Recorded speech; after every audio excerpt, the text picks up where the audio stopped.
when Kylie's life was in jeopardy due to problems during delivery on March 30th, 2025, Travis warned Taylor, "Kylie doesn't want you here." However, what Taylor did next would cause everyone to cry.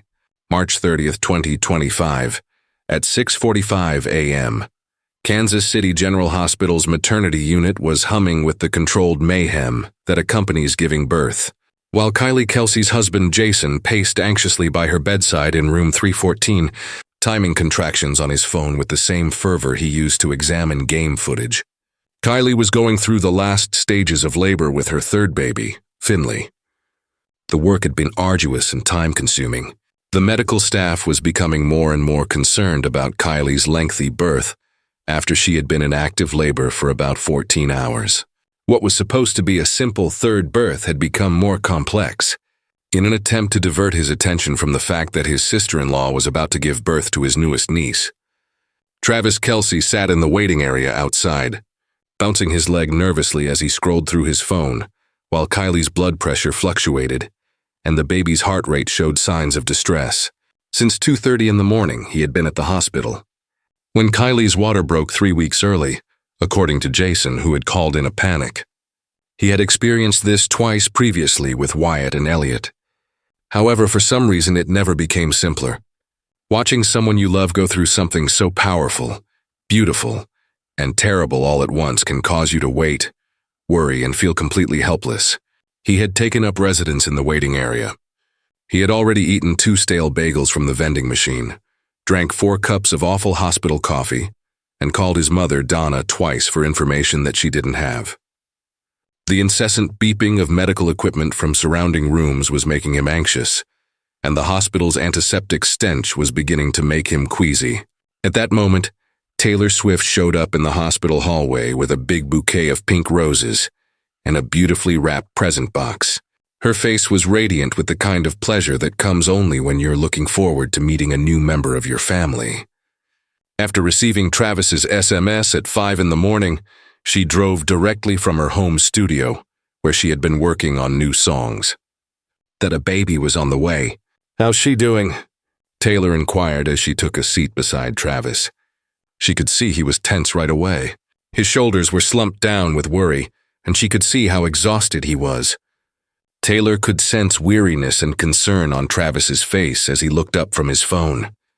He had been at the hospital for more than 4 hours, and it was obvious that the strain of the circumstance was getting to him.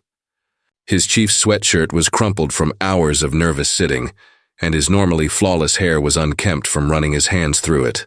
"She's been in labor for 14 hours, Travis remarked, making the anxious motion Taylor had grown accustomed to by running his hand through his hair. "The doctor said third babies usually come fast, but we're still waiting. The baby's heart rate is concerning them, and Kylie's exhausted. That's what's making everyone nervous." Taylor could hear the worry in his voice, the way it cracked slightly when he mentioned the baby's heart rate. She reached over and squeezed his hand, offering the kind of comfort that had become second nature between them over the past 1.5 years. "Jason must be going crazy in there," Taylor said, knowing how protective Jason was of his family. "He's barely holding it together. The doctors keep coming in and out, checking things, having quiet conversations that nobody explains to us. You know how that goes. They try to keep you calm, while they're clearly concerned about something." Taylor smiled, remembering her own excitement when Wyatt had been born, then Elliot. Both times she'd felt like an outsider looking in on this beautiful family tradition. But over the months, especially recently, she'd started to feel like maybe she belonged here too. "Can I go see her? I brought some flowers and that baby blanket we picked out last month at that little boutique in Kansas City, the one with the custom embroidery." Travis's expression shifted, and something that looked like discomfort flashed across his face. He glanced toward the door of room 314, then back at Taylor, clearly wrestling with something. "Actually, Taylor, I think maybe you should wait a bit longer." "Why, is something wrong? Did something happen?" "No, it's just," Travis hesitated, clearly struggling with how to phrase what he wanted to say. He'd been thinking about this for the past hour, watching the medical staff come and go with increasingly serious expressions, seeing how overwhelmed Jason looked every time he stepped out for a brief update. "Kylie's pretty overwhelmed right now, and I think she wants to keep things low-key. You know how she gets when she's stressed. She likes to keep the circle small. The doctors are being cautious about too many people in the room. And I think she just wants immediate family right now. But here's what Travis didn't know. What nobody in that waiting room knew was that for the past 3 hours, Kylie Kelce had been asking Jason repeatedly when Taylor was going to arrive. She'd specifically requested that Jason text Travis to make sure Taylor knew she was welcome, that she wanted her sister-in-law there for this moment. In fact, just 20 minutes earlier, during one of the brief moments between contractions, Kylie had grabbed Jason's arm and said, "Where's Taylor?" I believed she was on her way. Was she told not to come by Travis? The concern in her voice had been evident, even through the exhaustion and pain.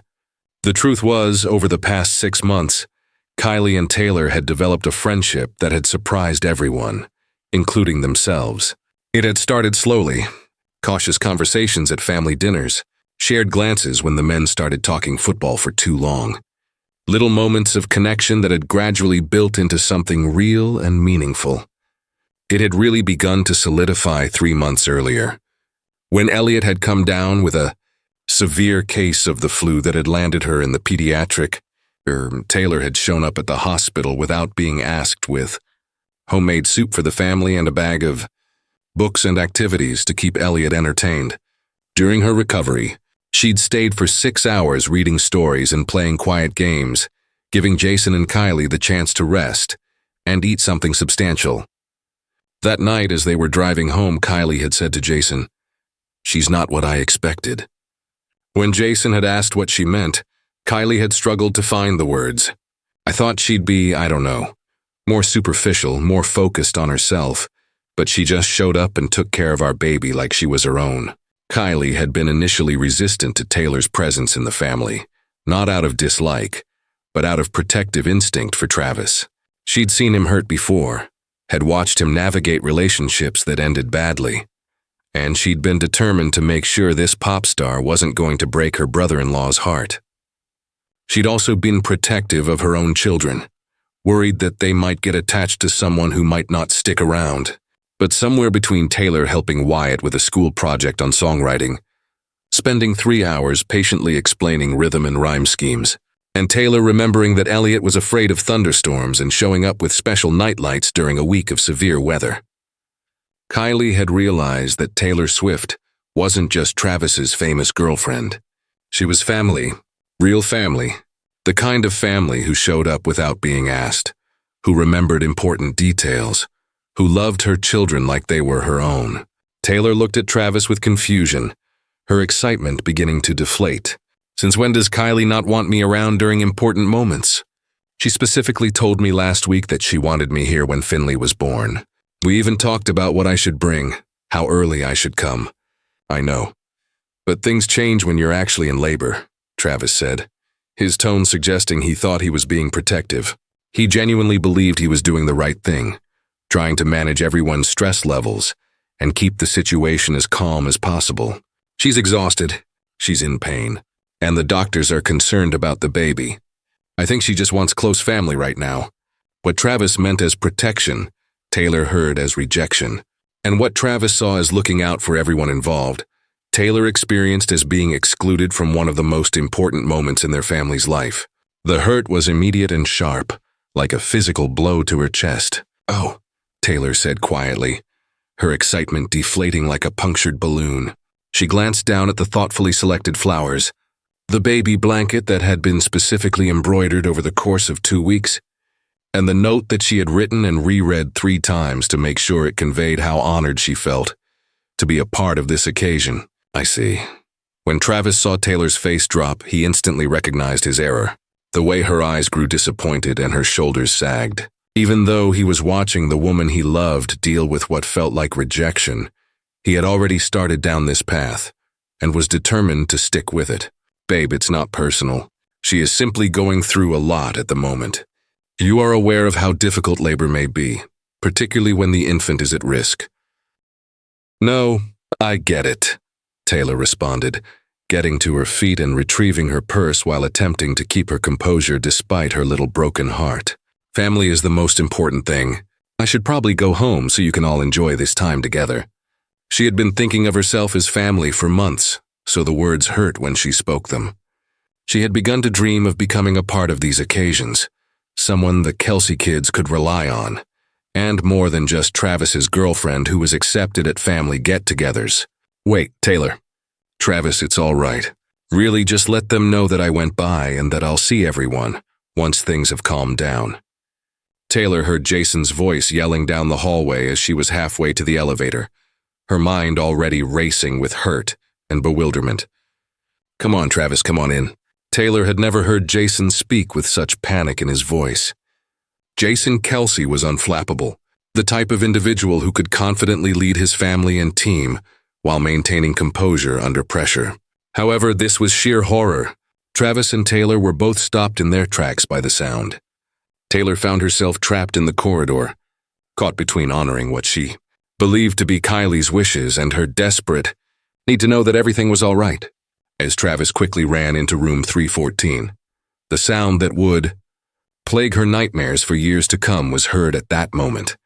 Rapidly sounding medical alarms were followed by Dr. Sarah Martinez's voice over the hospital intercom, requesting more help. "Room 314 emergency response. Procedure for bleeding." 314. Taylor's blood became icy. Life-threatening bleeding was referred to as emergency bleeding. Emergency procedure indicated that there was an urgent threat to someone's life. In a moment, all considerations of whether or not she was welcome vanished, to be replaced by sheer fear for someone she had grown to love as a sister. Taylor dropped the flowers and sprinted in the direction of room 314, without pausing to consider the repercussions or whether or not she was welcome. Her sole concern was that she would never be able to forgive herself if something happened to Kylie while she wasn't present. When she broke through the hacker, she discovered controlled anarchy. On the delivery table, Kylie was conscious but obviously in great distress. Her face was pale and drenched in perspiration, and her breathing was shallow and laborious. Because of the urgency of the situation, Dr. Martinez and her staff were working quickly to prepare emergency equipment and check monitors. Jason's face was white with fear as he stood against the wall, clutching his phone as if he had no idea what to do. The helpless fear of a man watching the woman he loves fight for her life had entirely replaced his normal confidence. "What's going on?" Taylor questioned Dr. Martinez, who was giving nurses directions while keeping an eye on the devices that were monitoring the baby's and Kylie's vital signs. Dr. Martinez answered without looking up. "Severe postpartum hemorrhage." Her hands moved swiftly to evaluate the circumstances. "She is rapidly bleeding blood because the placenta did not properly separate. We must get her to surgery right away." Taylor glanced at Jason, who appeared to be immobilized by terror, and then at Travis, who had just arrived and was attempting to take in the scene. Taylor's pulse raced with fear as the room seemed to be whirling, full with medical jargon and intense energy. She heard something at that moment that would alter everything. From the delivery table came a feeble voice. "Taylor," Kylie whispered, her eyes droopy from blood loss but somehow finding Taylor in the chaos. Her voice was barely audible over the medical equipment, but the relief in it was unmistakable. "You came." Taylor immediately moved to Kylie's side, taking her hand without hesitation, feeling how cold and clammy her skin was. "Of course I came. I'm here, Kylie. I'm right here. The baby is Finley, okay?" Kylie's voice was weak, but her maternal instinct was still strong. Her first concern for her daughter, even as her own life was in danger. Taylor looked at Dr. Martinez, who nodded while continuing her preparations. "The baby's perfect and healthy, born at 6lb4 Oz. It's you we need to take care of right now." Kylie squeezed Taylor's hand with what little strength she had left, and Taylor could feel the tremor in her grip. "I wanted you here. I told Jason to make sure you were here. I was worried when you didn't come in." Taylor felt her heart break as she realized what had happened. Travis had been trying to protect everyone, but in doing so, he'd kept her away from someone who needed her. The misunderstanding felt cruel in the face of this crisis. "I'm here now," Taylor said firmly, brushing Kylie's damp hair back from her forehead. "I'm not going anywhere. We need to move her to the O," Dr. Martinez announced, already beginning to prep Kylie for transport. "Mr. Kelce, you'll need to sign consent forms for the emergency procedure."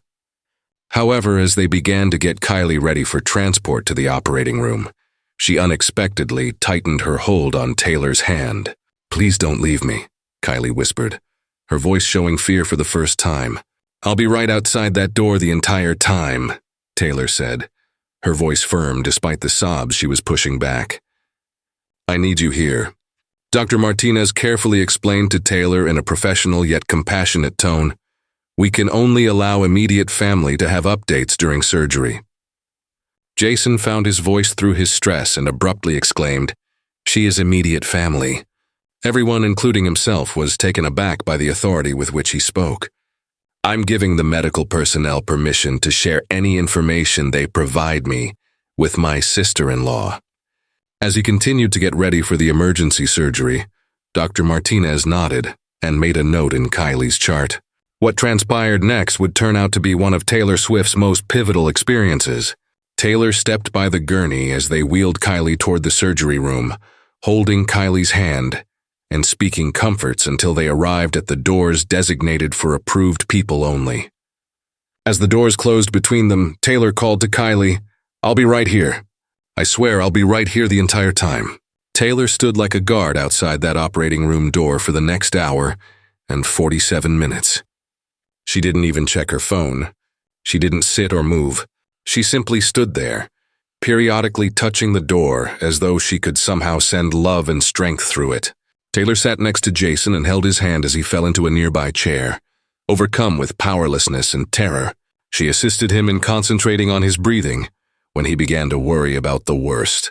Taylor assisted Jason in understanding the medical jargon and asking the appropriate questions when nurses provided updates.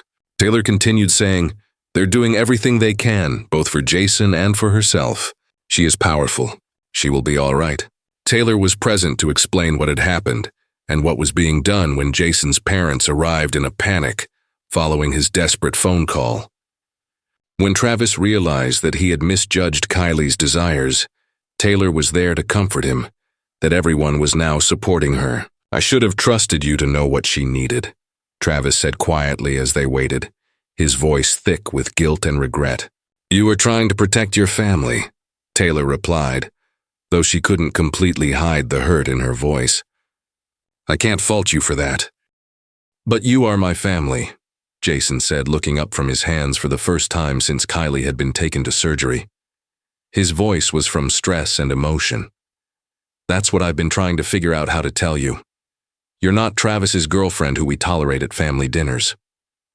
You're my sister. You're part of us." And when Dr. Martinez finally came through those doors with a smile on her face, announcing that the surgery had been successful and Kylie was stable, Taylor was there to catch Jason when his legs gave out from relief. "The bleeding has stopped," Dr. Martinez explained. "We were able to remove the retained placental tissue and repair the tear. She'll need to stay in the hospital for a few days for monitoring, but she's going to make a complete recovery." They were allowed to see Kylie in recovery 30 minutes later. She was groggy from anesthesia, but awake. And the first thing she asked was, "Where's my baby? Taylor, where are you?" A nurse brought Finley 6 lb/4 of perfect healthy baby girl with dark hair and her father's distinctive nose. The baby was I, wrapped in a pink hospital blanket, sleeping peacefully despite all the drama that had surrounded her arrival. "She's beautiful," Taylor whispered as Jason placed Finley in Kylie's arms for the first time since the emergency began. Kylie looked down at her daughter, then up at Taylor, her eyes filled with tears of exhaustion and gratitude and pure maternal joy. "Taylor, I need to tell you something," Kylie said, her voice still weak but determined. "What's that?" "Today I was afraid that something terrible might occur. Apart from Jason, you were the first person I wanted there. I understood that if something were to happen to me, I needed to know that someone would love my children as much as I do. This isn't because you're good in a crisis, even if you are." The weight of that trust and the importance of what Kylie was telling her overwhelmed Taylor. "I have a question for you, so please consider your response carefully, all right? Are you going to be Finley's godmother?" The room fell silent. Tears welled up in Travis's eyes as he stood silently in the corner. With passion shining in his own eyes, Jason reached across and gave Taylor a shoulder squeeze. Overwhelmed by the importance of what was being presented, Kylie, Taylor began, then stopped. Kylie went on, I'm not asking because you're wealthy or well-known, or because it would somehow benefit our family. I'm asking because I want my daughter to understand what it is to love someone without conditions. I want her to understand what it means to be there when things are tough. And I want her to have a godmother who will always prioritize her family. Finley had opened her eyes and appeared to be staring at Taylor with that intense focus that newborns may have. Taylor gazed down at Finley. Yes, Taylor said plainly. Yes, of course. As he observed this situation develop, Travis came to the realization that he had erred previously. Even though the error was well-meaning, it was nevertheless a mistake. He had nearly missed one of the most significant events in their family's history because he had been so preoccupied with keeping everyone safe. I owe you an apology, Travis said to Taylor. For what, exactly? For believing that I was more aware of Kylie's desires than she was, for attempting to keep everyone safe rather than having faith in their ability to speak for themselves. Despite the tears still shining in her eyes, Taylor grinned at him. But you are my family, Kylie remarked, repositioning Finley in her arms. You were trying to take care of your family. I can't fault you for that. That's what today showed me. When I needed someone most, you didn't hesitate. You ran toward the crisis, not away from it. That's what family does. 2 hours later, when Kylie was settled in her recovery room, and the immediate family had gathered to meet Finley properly, something magical happened. Wyatt, now 6 years old, walked into the room and immediately gravitated toward Taylor. Aunt Taylor, can I tell you a secret?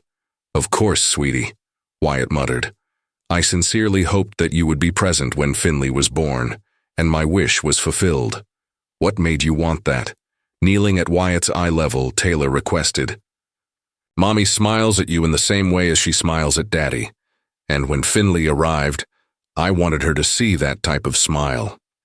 When Taylor realized that this 6-year-old had grasped a concept about family dynamics that the adults had been finding difficult to explain for months, tears welled up in her eyes. What sort of grin is that? Taylor inquired. The smile that conveys unwavering affection, Wyatt stated gravely. Even if you occasionally make mistakes, cry a lot, or say hurtful things, the grin that represents family. Jason took the girls to the hospital cafeteria for dinner that evening, leaving Taylor alone with Kylie as visiting hours came to an end, and the excitement of the day started to fade into the cozy tiredness that follows significant life events. Kylie held Finley close to her bosom and said, Taylor, can I tell you something else? Anything. Today, when I was scared, I realized something important. The most important thing you can give your children isn't money or opportunities or even protection. It's people. People who will love them no matter what. People who will show up when they need someone. People who will remind them who they are when they forget. Kylie, you're fine now. Finley's fine. Everyone's fine. I know. But today also showed me that I want you to be one of those people for my children, not just for special occasions or holidays or when it's convenient. I want you to be part of their everyday lives. I want them to call you when they're excited about something. I want them to call you when they're heartbroken. I want them to know that they have an Aunt Taylor who will always, always be there. 5 months later, when Taylor Swift and Travis Kelce announced their engagement, the first people they called after their parents weren't their managers or their publicists. They called Jason and Kylie Kelce. Because sometimes the most beautiful love stories aren't just about two people finding each other. Sometimes they're about two people finding a family that chooses to love them completely in hospital corridors and recovery rooms, and all the messy, beautiful moments that make up a real life together. And when Finley Kelce takes her first steps, says her first words, and reaches all the milestones that proud parents celebrate, Taylor Swift will be there not as a famous godmother, but as Aunt Taylor, the woman who showed up when her family needed her most and never left. What do you think about this incredible story of family loyalty and showing up when it matters most?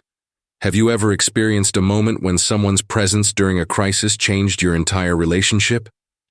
Share your thoughts in the comments below. Because sometimes the most important thing you can do for someone is simply be there. If this story moved you and reminded you that family is about choice as much as it is about blood, make sure to hit that like button and subscribe for more stories about the private moments that define what love really looks like. Because sometimes the most profound declarations of love don't happen during proposals or weddings. Sometimes they happen in hospital corridors when someone looks at you and says, "I want you to be part of my children's lives forever."